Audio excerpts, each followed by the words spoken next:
Hey everyone, I am going to continue to read The One and Only Ivan. I just want you guys to know that I miss you guys so much and I hope you guys are doing really well. So we're going to get started, okay? So Ruby's story. Ivan, tell me another joke, please, Ruby begs after the 2 o'clock show. I think I may have run out of jokes, I admit.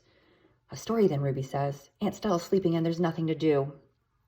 I tap my chin. I'm trying hard to think. But when I gaze up at the food court skylight, I'm mesmerized by the elephant-colored clouds galloping past. Ruby taps her foot impatiently. I know. I'll tell you a story, she says. A real, live, true one. Good idea, I say. What's it about? It's about me. Ruby lowers her voice. It's about me and how I fell into a hole. A big hole. Humans dug it. Bob pricks his ears and joins me by the window. I always enjoy a good digging story, he says. It was a big hole full of water near a village, Ruby says. I don't know why humans made it. Sometimes you just need to dig for the sake of digging, Bob reflects. We were looking for food, Ruby says, my family and I.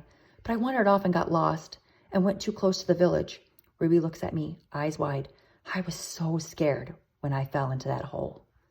Of course you were, I say. I would have been scared too. Me too, Bob admits, and I like holes.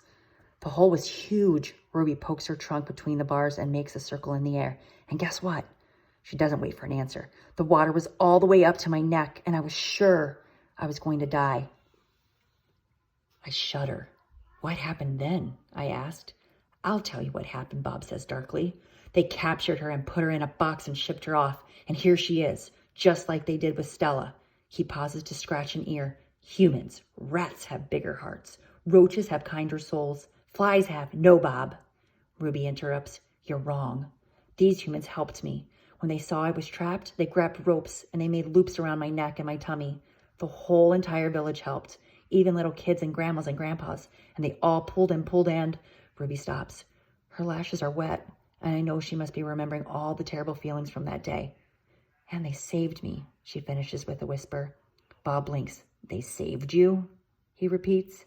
When I was finally out, everyone cheered, Ruby says, and the children fed me fruit, and then all those humans led me back to my family. It took the whole day to find them. No way, Bob says, still doubtful. It's true, Ruby says, every word. Of course it's true, I say. I've heard rescue stories like that before. It's Stella's voice. She sounds weary. Slowly, she makes her way over to Ruby. Humans can surprise you sometimes, and an unpredictable species, Homo sapiens. Bob still looks unconvinced. But Ruby's here now, he points out. If humans are so swell, who did that to her? I send Bob a grumpy look. Sometimes he doesn't know when to keep quiet. Ruby swallows, and I'm afraid she's going to cry. But when she speaks, her voice is strong. Bad humans killed my family, and bad humans sent me here. But that day in the hole, it was humans who saved me. Ruby leans her head on Stella's shoulder. Those humans were good. It doesn't make any sense, Bob says. I just don't understand them, and I never will. You're not alone, I say, and I turn my gaze back to the racing gray clouds. A hit. Stella's foot hurts too much for her to do any hard tricks for the 2 o'clock show. Instead, Mac pulls her limping into the ring, where she tracks a circle in the sawdust. Ruby clings to her like a shadow. Ruby's eyes go wide when Snickers jumps on Stella's back, then leaps onto her head. At the 4 o'clock show, Stella can only get as far as the entrance to the ring. Ruby refuses to leave her side. At the 7 o'clock show, Stella stays in her domain. When Matt comes for Ruby, Stella whispers something in her ear. Ruby looks at her pleadingly, but after a moment, she follows Mac to the ring. Ruby stands alone. The bright lights make her blink. She flaps her ears. She makes her tiny trumpet sound. The humans stop eating their popcorn. They coo. They clap. Ruby is a hit. I don't know whether to be happy or sad. Worry.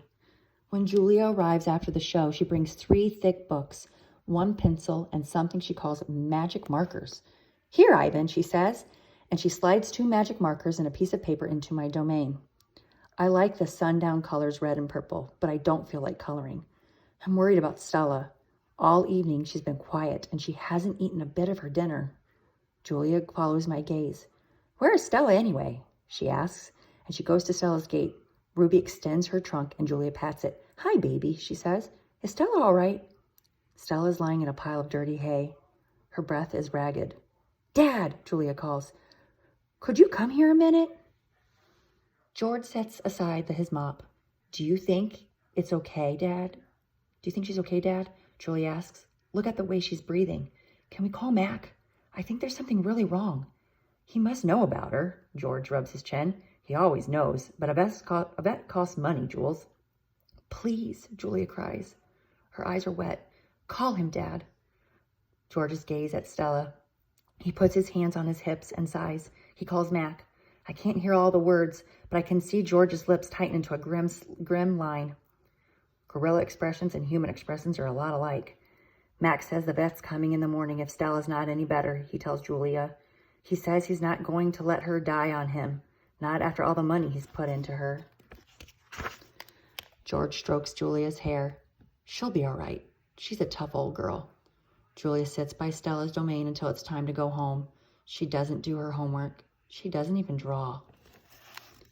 The promise. My domain gleams with moonlight when I awake to the sounds of Stella's calls.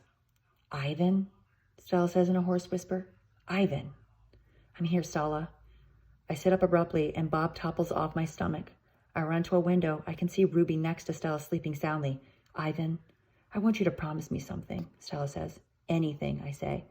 I've never asked for a promise before because promises are forever, and forever is an unusually long time, especially when you're in a cage. Domain, I correct. Domain, she agrees. I straighten to my full height. I promise, Stella, I say in a voice like my father's. But you haven't even heard what I'm asking yet, she says, and she closes her eyes for a moment. Her great chest shudders. I promise anyway. Stella doesn't say anything for a long time. Never mind, she finally says.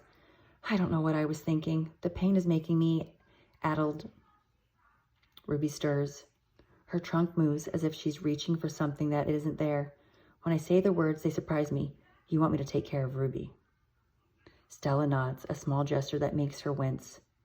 If she could have a life that's different from mine.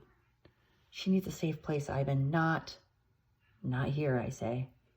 It would be easier to promise to stop eating, to stop breathing, to stop being a gorilla.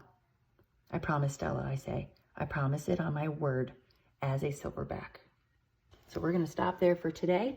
We're going to read some more tomorrow, but I'm hoping you're enjoying it and enjoy the rest of your day. Bye, guys.